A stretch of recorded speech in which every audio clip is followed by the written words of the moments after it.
Good morning, everyone. Thank you for tuning in to another episode of The Dose. The Magic Man, Mark Hutchins, here on the mic, joined by Mr. Jereme Kleven and the man behind the glass, Mr. Byron Filson. Gentlemen. Hi. We've got that same special guest, Joshua Smith, in the house. Yeah, rocking it out. Yesterday's sesh was great. Looking forward to today and what we're going to talk about. Happy to have you back. Yeah, I'm stoked to be here, man. It's always a great time. All right. Yes, sir. It is. Well, let's dive in quick. Let's do it make indeed. a splash. So, kind of segueing into yesterday, a lot of listeners, like to hear examples and hear real life stories, and I personally have one to tell. Maybe you can inject, but and they're on Joshua's team. He's only a couple months in the business. I see him every weekend. He's doing open houses. He's posting videos. He's door knocking. He's putting out a whole bunch of signs. The mega open house concept that Joshua really created, and he's following not only the roadmap for what are the activities an agent should be doing, but he's following the educational roadmap, right? He's asking the right questions. He's trying to become educated as an agent so he understands the process, the contract, but also how to actually get business. And he's closing deals. He's working with numerous buyers. He's a couple months in the business. I mean, his main efforts, it seems to be on the buyer side, which is great because your statistics of the business you guys pull from open houses is actually staggering, and most people don't do that. So it's just cool to watch, and it's cool to watch firsthand. So maybe you can kind of touch on that, just like how a new agent or even an existing agent that's maybe in a rut, or maybe they're complicating it too much, where really this business is about hustle and getting to work. Yeah, and everybody tries to overcomplicate it. Not everybody, but most, right? And one of my favorite Einstein quotes is, any fool can complicate anything. It takes a genius to simplify it, right? So not that I consider myself a genius, but I study geniuses and try to mimic them, right? So I've found for myself personally, the more simplistic I make everything in my life, the more successful I become. You're right, dude. It's doing the work, man. Everybody's looking for that magic pill. There is no magic pill, dude. It's the fundamentals. If you don't have timeless fundamentals that you're following in your industry, you're doing the wrong shit, period, right? Mm-hmm. So it's those fundamentals, dude. And everybody, again, is looking for that special, again, magic pill, the special ninja Facebook, ad strategies. Now, do we do some of those? Sure. But it's never going to be the foundation of our business. I mean, the foundation is getting on the pavement, pounding the pavement, getting face-to-face. Nothing will ever compare or compete with in your face marketing. Right? Fully Playing agree. offense, getting out there, doing your mega open houses, door knocking, circle prospecting. The gentleman that you're speaking of, I won't name drop him here because I didn't get his permission beforehand. I don't know if he'd want to be name dropped, but the other thing that you didn't mention is he also has a full-time job right now. Yes, he does. Yes, he does. So he's a dude that's already popping deals, already got more deals in escrow. His goals, and he will hit those goals. We'll make sure of it. Is 12 million in closed sales by himself.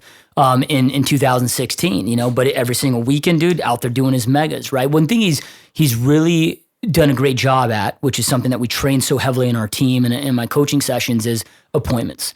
Like, you guys got to get, nothing else matters other than appointments. We're in the appointment setting game. If you're not conducting an appointment, you have no business doing anything inside your business other than trying to set a damn appointment, right? So, okay, yeah, I might need to focus on mastering my listing presentation, my buyer consultation, working on my systems. But I can do that at 9 o'clock at night, from 9 to midnight when my kids and family are in bed, right? I'm not going to do that between 4 and 7 when it's prime prospecting time. And then asking for the appointments. Like, for example, one of the deals that he closed, he's at Geek Squad.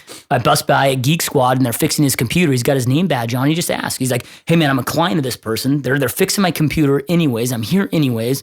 I might as well ask for his business. He's not going to tell me to go, f off an expired might. You're just like, hey man, just out of curiosity. I'm a local licensed real estate agent. Are you looking to buy or sell a house currently? And if not, do you know of anybody looking to buy or sell? And the guy's like, yeah, we actually just found out my wife's pregnant, and we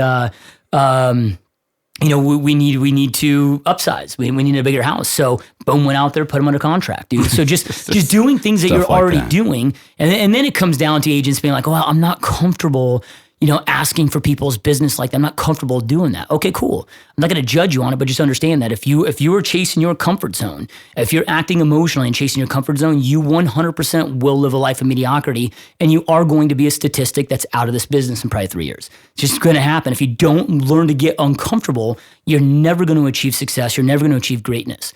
So it's just mastering those fundamentals, dude, mastering the prospect and doing the work. doing the dials, the shit that nobody wants to do. It's funny when I do like a webinar on like lead generation, man, it just floods in there. I'll have so many people that show up, and then I'll do one on the processes, right? For what it takes to actually set an appointment. I'll get like 2 people. Yeah. Nobody wants to talk about it, right? But I'm like, dude, leads are irrelevant. I mean, I know a lot of agents that brag about, oh man, I've generated 10,000 leads in the last 12 months. I'm like, you've closed 12 deals, dude. Right. Like who cares how many leads you're generating? It's how many appointments are you setting and how many deals are you closing? And the basics work, man. How many are you leading down the funnel, right? Yeah. And today's, and we've talked about this before, I believe, on your podcast, but today it takes more frequency. I had Pat Hyben on my podcast recently, and he was the #1 Remax agent in the world. Then he left to Keller Williams, became the #1 Keller Williams agent in the world, ended up selling his practice in 2007, and now he's invested in like 28 other companies, and the dude's done really well for himself. Yeah. And he's like, he goes, it used to be, and he goes, and maybe this is a bad analogy, he goes, but it used to be like a lead was like a line of cocaine. Like it was just like, instant, like you just boom, it was done. And he goes, now it seems like leads are less quality. And I'm like, it's not that the leads are less quality. It's just that the game's changed. The consumers hit 2,000 times every single day now.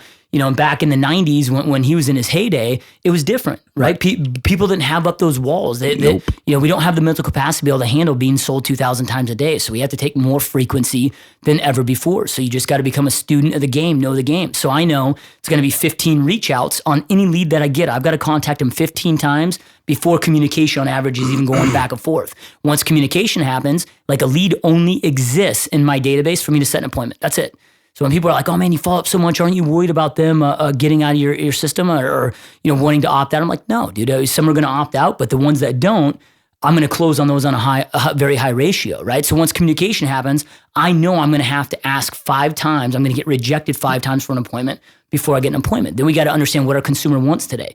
Nobody gives a shit that you think you're #1 or that you're #1 or how cool you are. Like hype marketing is dead. Buyers and sellers want houses. Nobody wakes up and is like, oh, honey, we got to go find a realtor today. Right? It's, hey, we want to go find a house. Right. Dealing with a realtor is just part of the process. Lenders want to sell rate. Realtors always want to sell their own personal value. And I'm like, you're trying to sell something that nobody gives a shit about. Right? Once you get face-to-face and you're doing the consultation, okay, yeah, then build value of your services. But in the beginning, to get face-to-face, and 7 out of 10 buyers and 7 out of 10 sellers are they're going with the first realtor they meet in person, you've got to give them what they want, which is homes. Right? Offer value, give them homes, set an appointment. I'm not trying to set appointments in the office. I've been in a buyer consultation in the office for years. Right? What do buyers want? They want a house. I'm going to go get them into a house as quickly as I possibly can before I try to pre-qual them, before I do anything. I'm going to get them into that house. And then once I'm face-to-face in that house and have their attention, then I'll start putting forth the consultations. That's an interesting process right there. Most people probably don't do that. No, it's a little. Well, it's not what's trained, and you're ingrained to pre-qual, do this. Then just how about have a buyer consultation? Hey, I got a house that I think you're gonna like. Tell you what, haven't met you in person there. Why don't we just meet there, talk, check it out? What a great. Be cognizant of who you're getting trained by. Yeah. Right. So we kind of talked about this yesterday in self-development. I'm like, who are the trainers? Was it a rock star agent, but 30 years ago that those principles don't apply now? And they actually had books, MLS books. And it's like, dude, I'm only going to take advice from people that are crushing it, the doers that are crushing in the time that I'm in, right? They know how the game's played right now, and I'm studying the game. So I'm only going to study those that play the game at a high level. Mm-hmm. Quit studying your Tom Ferrys, dude, that have never built a real estate business a day in their life, right? Study the doers that exist out there. It's funny you mentioned before about the leads, like when you referenced what he said, it used to happen just real fast. It was done, right? In the 90s it was done because all the areas that they just didn't exist now.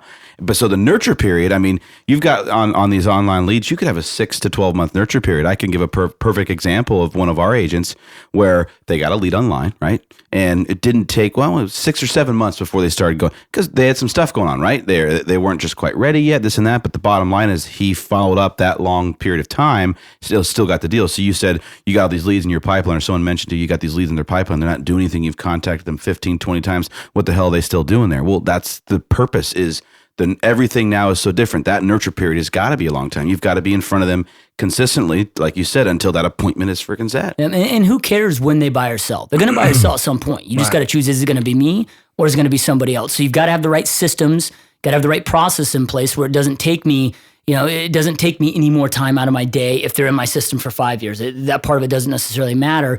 It's just that they're still getting touched, right? The other thing too, you got to realize is, and this is if you're brilliant at follow-up, if you're world class, only 5% of the people that are in your database will ever do business with you. 95% will never do business with you anyway, right? So the job is just to fill that funnel as big as you possibly can, and message and offer enough value and develop relationships over time and identify that 5% that could do business with you, So it's just, and like I look at myself right now, my wife and I, it's kind of the first time in our lives where we can really move anywhere we want to move. And we've been thinking about a lot of different areas, a couple different places in Florida, we've been thinking about Flagstaff right now. So I'm in a lot of different agents that I know that are coaching clients of mine that I'm in their own search portals, right? Right. I'm going to buy somewhere. Right. I don't know which city it is. I don't know which agent I'm going, right now, but somewhere, once I make up my damn mind, I'm going to buy one of them's going to get my business, right? Just how it goes, dude. Yep. See, I love that. So let's stop on there for today. And I want to kind of go into what Jereme was mentioning too, talking about the lead measures and the lag measures. I think that kind of is a great segue into what we just were talking about. So nothing to plug, guys. Have a great day. Thanks for listening. See you tomorrow. Have a great one. See you soon. See you.